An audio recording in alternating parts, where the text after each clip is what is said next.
पर मेरा संयुक्त से मेरा एडमिशन जाकिर हुसैन में हुआ।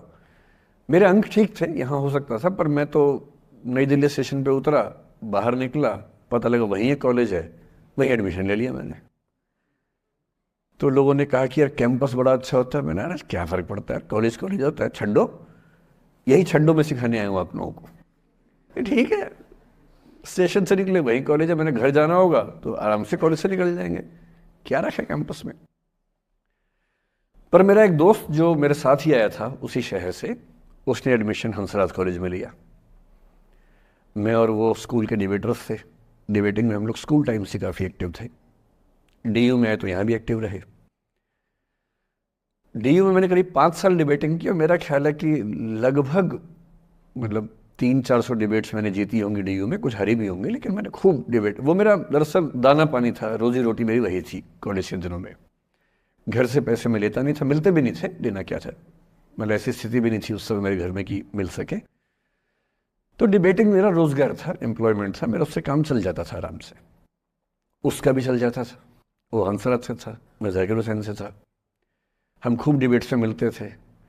अक्सर ट्रॉफी या तो हम जीतते थे या वो जीतता था, कोई भी जीते रूम पे ही आती थी क्योंकि हम रूममेट्स थे, एक साथ ही रहते थे।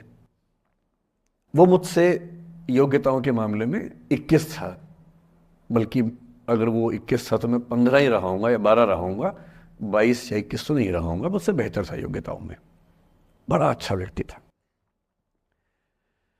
ग्रेजुएशन के बाद मैंने एमए हिंदी साहित्य में एडमिशन लिया, जबकि बीए ऑनर्स हिस्ट्री में किया था मैंने। उसने तय किया कि वो कुछ और करेगा, प्रोफेशनल कोर्स करेगा, नौकरी करेगा, तो वो चला गया दिल्ली से, मैं दिल्ली में रहा।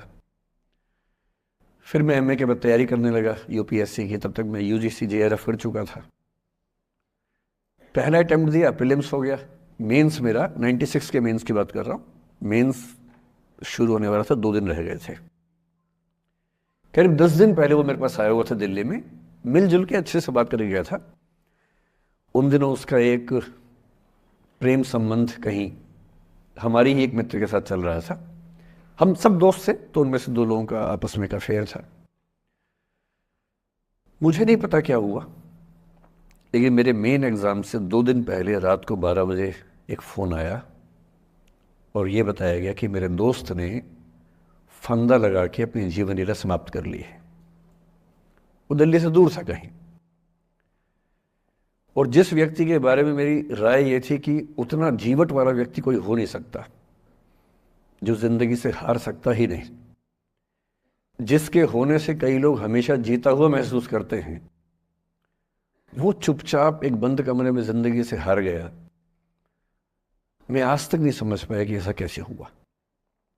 बाद में टटोला, उसके पेरेंट्स से बात हुई, भाई से बात हुई, उन्होंने उसकी याद में एक सोशल वर्क शुरू किया ताकि किसी और बच्चे को ऐसा ना करना पड़े। तो जो हल्का हल्का अनुमान हुआ वो है कि शायद कुछ ऐसा था रिलेशनशिप में जो नहीं संभल पाया था,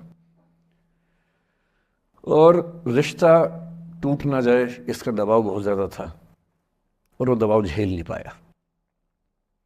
इस उम्र में ऐसा फेज आता है, कई बार आता है। ये एक कहानी है।